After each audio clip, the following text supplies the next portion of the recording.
Hariom. Hariom academy के YouTube channel पे आप सभी का स्वागत है। जब बच्चे 10 से 11 में जाते हैं तो उनको केमिस्ट्री में बहुत ज्यादा समस्या का सामना करना पड़ता है। कारण ये है कि उनका जो बेसिक्स होता है, चाहे वो 9th क्लास का हो चाहे 10th क्लास का, काफी कमजोर होता है। तो हम लोग सबसे इम्पोर्टेंट बेसिक्स पे बात करेंगे, एकदम जीरो से भी जीरो लेवल का बात करेंगे ताकि आप लोगों को ज्यादा से ज्यादा समझ में आए। तो आप लोग ध्यान से समझिएगा कि जब बच्चे को केमिस्ट्री पढ़ाया जाता है तो वो पढ़ता है बहुत सारा चीज, लेकिन उसको फंडामेंटल्स में पीरियोडिक टेबल का कोई जानकारी नहीं होता है। पीरियोडिक टेबल और आपका जो 9th क्लास में एक चैप्टर है, 9th क्लास का chapter 3, third and fourth, 9th class third chapter है atoms and molecules, atoms and molecules, और फोर्थ चैप्टर है structure of atom, structure of atom. ये दो चैप्टर बच्चा 9th और 10th में रट के जाता है। इसके कारण क्या होता है कि उसको 11th क्लास में कुछ समझ में नहीं आता है। हम लोग क्या करेंगे, इन दोनों चैप्टर से जो मेन चीज है, जो बेसिक्स है, उसको निकालेंगे और आपको बताएंगे ताकि आपको 11th को समझने में आसानी हो। तो सबसे पहले हम लोग पढ़ेंगे एटम्स और मॉलिक्यूल्स के बारे में। चलिए इसको मिटाते हैं। आपको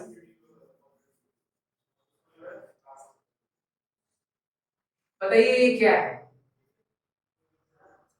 इसमें कौन एटम है कौन मॉलिक्यूल है।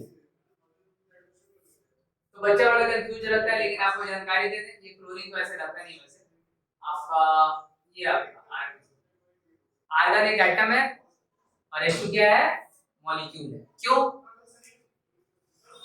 आर्गन एटम और H2 मॉलिक्यूल? क्योंकि एटम से मिलकर ही क्या बनता है, मॉलिक्यूल्स बनता है। एटम से मिलकर क्या बनता है, मॉलिक्यूल्स। ये आपका हो गया। अब हम लोग एक टर्म जानते हैं एलिमेंट। क्या होता है एलिमेंट, जिसको हिंदी में तत्व बोलते हैं। हिंदी में क्या बोलते हैं, तत्व। तत्व क्या होता है, एलिमेंट जो एक ही प्रकार के परमाणुओं से मिलकर बना होता है, जो एक ही प्रकार के एटम्स से मिलकर बना होता है। ये छोटे छोटे टर्म्स है, ये सब नहीं समझ में आएगा तो आपको आगे समझ में नहीं आएगा। ये आपका एलिमेंट हो गया, एटम्स हो गया, मॉलिक्यूल्स हो गया, बस हल्का हल्का आपको बता रहे हैं, ठीक है। अब हम लोग चालू करेंगे पीरियोडिक टेबल, 1 से लेके 20 तक लिखेंगे हम लोग, आराम से समझिएगा।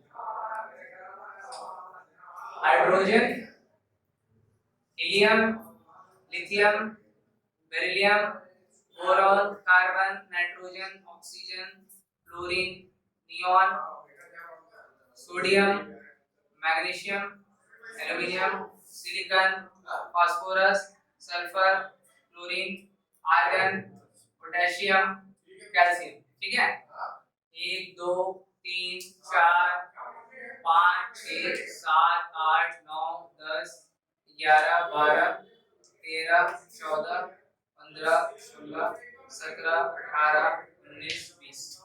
देखिए 1 से लेकर 20 तक, 1 से लेकर 20 तक क्या है, एटॉमिक नंबर है। अब बहुत बच्चों को एटॉमिक नंबर के बारे में नहीं पता रहता है। एटॉमिक नंबर क्या है, जैसे देखा एटॉमिक नंबर वैसा आपको एटॉमिक नंबर क्या है।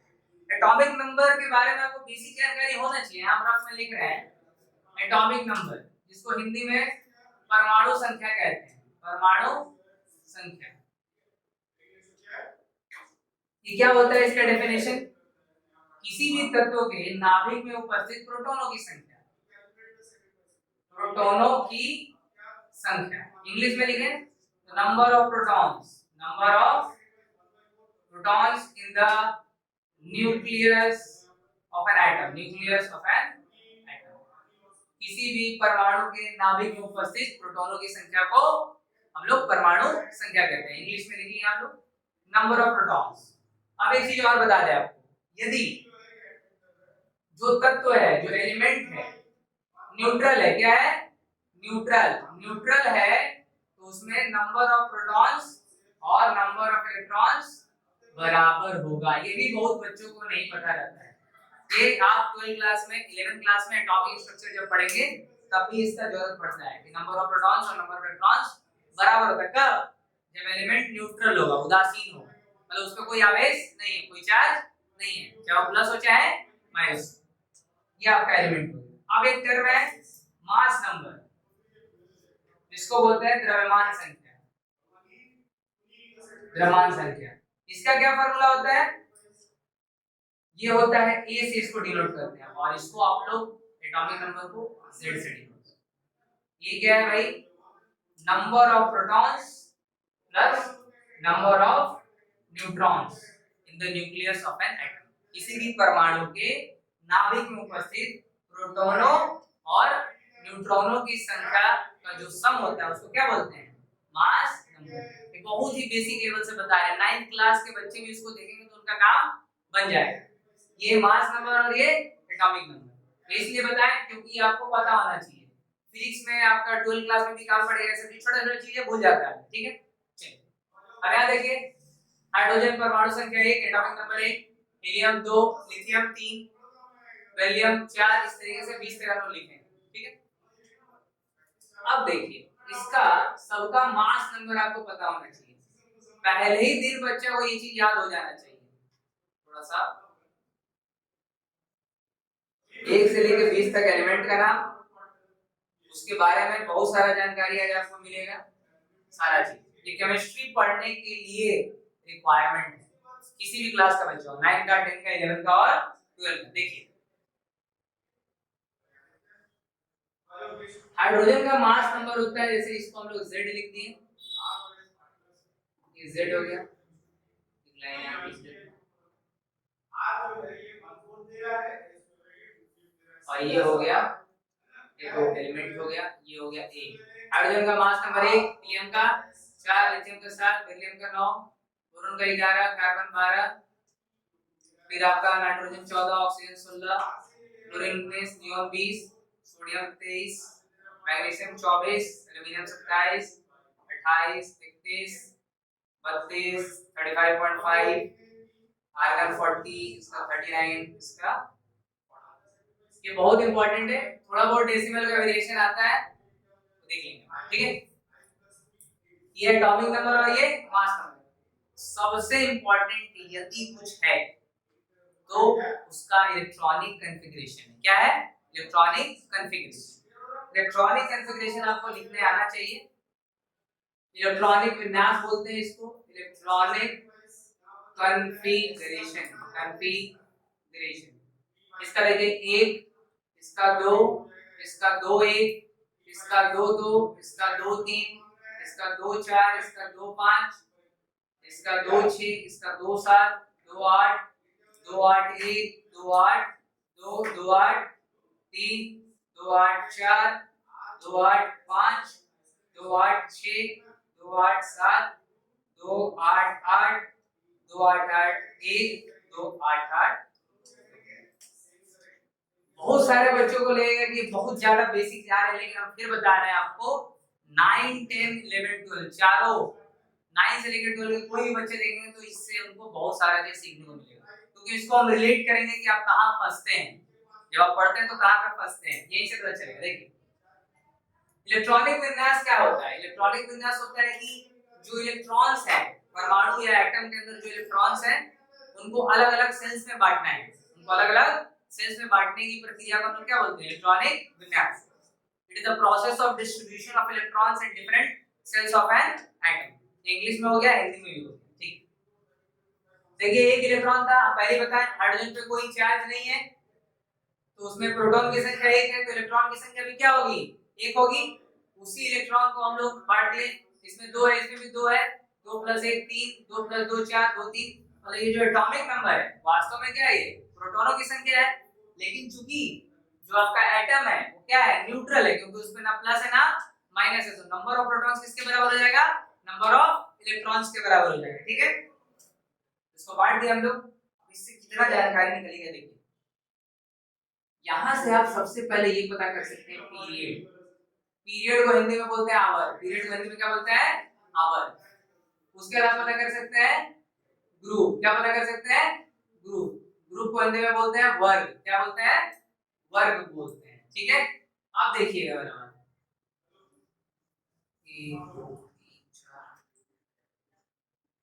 लाइन टेढ़ा हो जाता है, टेढ़ा है लेकिन मेरा है। चलिए देखिए, यहाँ पर एक पीरियड पता करने का क्या उपाय है? जितना सेल्स में इलेक्ट्रॉन बढ़ता है, जितना सेल्स में इलेक्ट्रॉन बढ़ जाएगा वो उसका पीरियड होगा। यहाँ पे आप देखिए कि कितना है, एक सेल है, इसमें कितना सेल है? एक ही सेल है, एक ही सेल में दो इलेक्ट्रॉन है। इसमें कितना सेल है? दो। यहाँ कितना सेल है? दो। यहाँ भी दो, यहाँ भी दो, यहाँ भी दो, यहाँ भी दो, दो दो। यहाँ कितना सेल है? तीन। Very good. Three three three तीन तीन तीन तीन तीन। यहाँ पे कितना है? चार। यहाँ पे चार। बहुत बड़ा। ये आपका हो गया पीरियड। क्या हो गया? पीरियड। आप देखिए ग्रुप का बात करेंगे। ग्रुप देखिए, ग्रुप बताने का तरीका क्या है? यदि इलेक्ट्रॉनिक कॉन्फ़िगरेशन का आउटर मोस्ट सेल में, मतलब सबसे बाहर, एक इलेक्ट्रॉन हो, दो इलेक्ट्रॉन हो या तीन इलेक्ट्रॉन हो, इलेक्ट्रॉनिक कॉन्फ़िगरेशन का आउटर मोस्ट सेल में यदि एक इलेक्ट्रॉन हो, दो इलेक्ट्रॉन हो और एक इलेक्ट्रॉन और दो इलेक्ट्रॉन हो, तो वही उसका ग्रुप हो जाएगा। और दो से यदि अधिक हो तो 10 जोड़ के ग्रुप बताते हैं। ध्यान से देखिए, इसका आउटर मोस्ट में एक है, उसका ग्रुप भी क्या होगा? एक। इसका आउटर मोस्ट में दो है, लेकिन ये एक्सेप्शन है, इसको अपवाद बोलते हैं। ये 18वां ग्रुप में जाता है क्योंकि ये नोबल गैस है, हीलियम। लिथियम का देखिए दो एक है, दो एक का मतलब, दो एक का मतलब पहला ग्रुप। इसका क्या है? दो दो, इसका मतलब दूसरा ग्रुप। यहाँ देखिए दो तीन है, बाह्य कक्षा में दो से अधिक है, आउटर मोस्ट सेल में दो से अधिक है, तीन है, तो क्या होगा? 10 प्लस 3 क्या हो जाएगा? 13 हो जाएगा। यहाँ पर क्या होगा? 10 प्लस 4 कितना हो जाएगा? 14। उसी तरीके से 15 16 17 और ये 18। क्लियर? फिर अब देखिए बाहर में क्या है? एक, वही उसका ग्रुप होगा। दो, दो हो जाएगा, इसका 13 14 15 16 17 18 एक और ये। तो देखिए हम बताएं आपको कि आउटर मोस्ट सेल में यदि एक या दो है, एक या दो है तो वही उसका ग्रुप है, और यदि दो से अधिक है तो 10 जोड़ के बता देंगे। तो आप लोग देख सकते हैं ये तीन है तो 10 प्लस 3 13, 4 है तो 10 प्लस 4 14। क्लियर है? ग्रुप बता दिए। अब देखिए, अब हम लोग बताएंगे वैलेंसी। क्या बताएंगे? इसको संयोजकता बोलते हैं हिंदी में। क्या बोलते हैं? संयोजकता। पढ़े होंगे 10th क्लास में, पढ़े होंगे 9th क्लास में पढ़े होंगे। ये वैलेंसी क्या है? कोई भी तत्व या एलिमेंट कितना इलेक्ट्रॉन लेता है, देता है या उसकी साझेदारी करता है, ठीक है, उसको बोलते हैं वैलेंसी। तो आप ध्यान से देखिएगा कि यदि किसी तत्व के आउटर मोस्ट सेल में, मतलब बाहर बाह्य कक्षा में, एक इलेक्ट्रॉन, दो इलेक्ट्रॉन, तीन इलेक्ट्रॉन या चार इलेक्ट्रॉन है तो उसका वैलेंसी वही हो जाता है। और यदि 4 से अधिक है तो 8 से घटा कर लिखते हैं। जैसे यहाँ देखिए हाइड्रोजन का बाह्य कक्षा में 1 है, उसका वैलेंसी कितना है? 1। हीलियम पहले बोले अपवाद है, उसका बाह्य कक्षा में कितना है? 2। और चूंकि नोबल गैस है तो उसका कोई वैलेंसी नहीं होगा, उसका वैलेंसी होगा 0। ये अपवाद है। लिथियम का बाह्य कक्षा में क्या है? 1, उसका वैलेंसी क्या होगा? 1। बेरिलियम का बाह्य कक्षा में 2 2 3 3। आउटर मोस्ट सेल जिसको बोलते हैं 4 4। इसका मतलब ये सारे एलिमेंट इलेक्ट्रॉन लूज कर सकते हैं। क्या कर सकते हैं? लूज कर सकते हैं। यदि आपको पता करना है कि मेटल कौन है, नॉन मेटल कौन है, उसका इलेक्ट्रॉनिक कॉन्फ़िगरेशन लिखिए। यदि उसके आउटर मोस्ट सेल मतलब बाह्य कक्षा में 1 2 3 इलेक्ट्रॉन है तो क्या होगा? मेटल हो जाएगा क्योंकि वो इलेक्ट्रॉन लूज करेगा। ठीक है? और यदि 4 है जैसे कार्बन तो वो है नॉन मेटल, लेकिन सिलिकॉन जो होता है मेटलॉइड होता है, जिसको धातु बोलते हैं।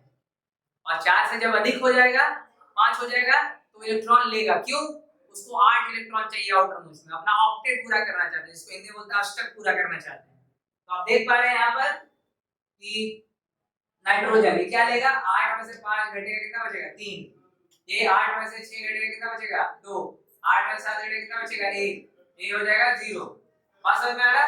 तो आप कह सकते हैं कि आपका नाइट्रोजन, ऑक्सीजन, फ्लोरीन में से कार्बन भी क्या है? नॉन मेटल है, क्योंकि इलेक्ट्रॉन लेता है। इलेक्ट्रॉन लेता है। मेटल इलेक्ट्रॉन होता है, लूजेस इलेक्ट्रॉन, लूजेस इलेक्ट्रॉन। और नॉन मेटल गेन्स इलेक्ट्रॉन, बहुत बेसिक चीज है लेकिन पता नहीं रहता वो तो। ये इलेक्ट्रॉन इनको ये लेते हैं और ये देते हैं, ठीक है। अब यहाँ देखिए सोडियम, इसका बाय कक्षा में 2 8 एक है आउटर मोस्ट शेल में, वैलेंसी हो गई, इसका 2 8 2, इसका वैलेंसी 3, इसका वैलेंसी सिलिकॉन का 4, फिर आपका फास्फोरस का क्या हो जाएगा 3 2 1 0। क्यों 8 में से घटा के लिख रहे हैं, यानी जब 4 से ज्यादा हो गया यहाँ पर 2 8 5 है तो क्या ये 8 5 3 आ गया, करके लिख दे क्या 8 5 3, फिर यहाँ पर 1 और ये। इतना यदि आपको पता चल गया आप केमिस्ट्री पढ़ने लायक, बहुत ही बेसिक चीज है, बहुतों को नहीं पता है, तब इसका यूज करके दिखाते हैं। जैसे आपसे एक क्वेश्चन ऐसे पूछता है 11th क्लास में पूछता है, 12th में भी पूछता है, डायरेक्ट क्वेश्चन पूछेगा, देखिए पूछेगा कि आप बताओ कि बोरोन कौन सा पीरियड और कौन सा ग्रुप है, तो तुरंत आप लिखिएगा हाइड्रोजन हीलियम बेरिलियम बोरोन, 2 3 लिखिएगा, क्या लिखिएगा 2 3, कितना सेल्स है 2 सेल्स, इसका पीरियड क्या हो जाएगा, पीरियड हो जाएगा इसका 2, ग्रुप क्या हो जाएगा बाबू, ग्रुप हो जाएगा इसका 13, बाह्य कक्षा में कितना है 3 है, 10 जोड़ के बताएंगे, ग्रुप हो जाएगा 13, वैलेंसी कितना हो जाएगा, संयोजकता 3 हो जाएगा, काउंटर मोस्ट सेल में क्या है 3। अब पूछेगा मेटल है कि नॉन मेटल, तो क्या है ये मेटल, क्योंकि बाह्य कक्षा में कितना 4 से कम है, बाह्य कक्षा में 4 से ज्यादा हो तो क्या हो जाएगा नॉन मेटल, तब वो इलेक्ट्रॉन लेगा। इसीलिए कभी-कभी हम लोग उसको बोलते हैं कि वैलेंसी उसका नेगेटिव हो जाता है, लेकिन वैलेंसी नेगेटिव नहीं होता है, माइनस का मतलब हो रहा है तो इलेक्ट्रॉन ले रहा है, प्लस का मतलब इलेक्ट्रॉन दे रहा है, ध्यान रखिएगा। वैलेंसी क्वेश्चन नेगेटिव नहीं लिखते हम लोग, लेकिन यदि लिखा है तो समझिए कि वो ले रहा है इसलिए माइनस है और दे रहा है तो प्लस है, इस बात ध्यान रखिएगा। ये हो गया। अब काम कहां पे आएगा, ध्यान से सुनिएगा। मान लेते हैं आपसे बोलता है कि सोडियम क्लोराइड बनाइए, क्या बनाइए सोडियम क्लोराइड, तो आप सही कैसे लिखेंगे, आप क्या करेंगे सोडियम लिखेंगे और या क्लोरीन लिखेंगे, सोडियम का वैलेंसी 1, क्लोरीन का वैलेंसी 1, ऐसे लिख देंगे, क्या बन जाएगा NaCl। जैसे 12th क्लास में बहुत कॉम्प्लिकेटेड है, जैसे कि कैल्शियम क्लोराइड, कैल्शियम क्लोराइड, देखिए कैल्शियम लिखेंगे क्लोरीन लिखेंगे, कैल्शियम का 2 लिख दिए, क्लोरीन का क्या बन जाएगा CaCl2, बस बता रहा। अब जैसे मान लीजिए आपको हम लिख दिए पोटेशियम सल्फेट, पोटेशियम सल्फेट, तो आप ध्यान से देखिएगा पोटेशियम सल्फेट SO4, ये आयन है, क्या ये आयन, SO4 -2 होता है तो पोटेशियम क्या हो जाएगा +1। अब ध्यान से देखिए कहीं भी प्लस माइनस क्यों लिखा रहता है, ये भी समझिए, क्योंकि ये सब क्या है सॉल्ट है, क्या है सॉल्ट।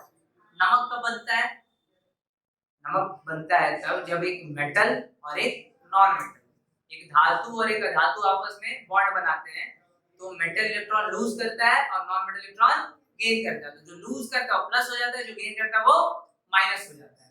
तो यहाँ पर भी आप यदि +2 और -1 लिखा देख लिए तो टेंशन नहीं लेना है, इसका मतलब क्या हो रहा कि कैल्शियम 2+ हो गया, कैल्शियम 2+ और क्लोरीन 2Cl-, क्योंकि आपका कैल्शियम क्लोराइड पे कोई आवेश कोई चार्ज नहीं है, तो कैल्शियम पे कितना होगा 2+, क्यों देखिए यहाँ पे कैल्शियम 2 8 8 2, आउटर मोस्ट में 2 है तो 2 इलेक्ट्रॉन का क्या करेगा लूज करेगा, तो उसका 2+ लिख दिए।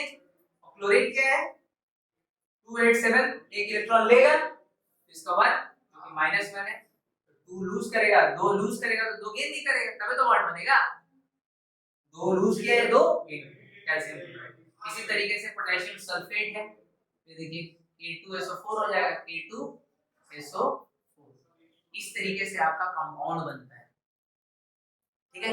आपको ये बात समझ में आ गया कि कैसे कंपाउंड बनता है, कैसे सॉल्ट बनता है। एक आध और बताते हैं, जैसे मान लीजिए HNO3, डायरेक्ट हम लिखते हैं पोटेशियम, कैसे लिखते हैं KNO3, पोटेशियम नाइट्रेट लिखते हैं, पोटेशियम नाइट्रेट, पोटेशियम नाइट्रेट, तो पोटेशियम की हो गया, नाइट्रेट NO3 हो गया, पोटेशियम का +1 नाइट्रेट का -1, ये आपका NO3,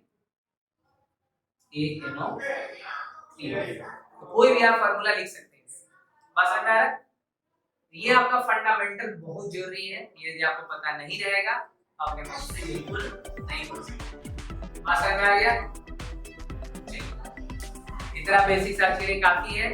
फिर हम लोग अगले वीडियो में मिलेंगे, इससे और ज्यादा जानकारी प्राप्त करेंगे और बेसिक्स पढ़ेंगे। तब तक के लिए हरि बोल।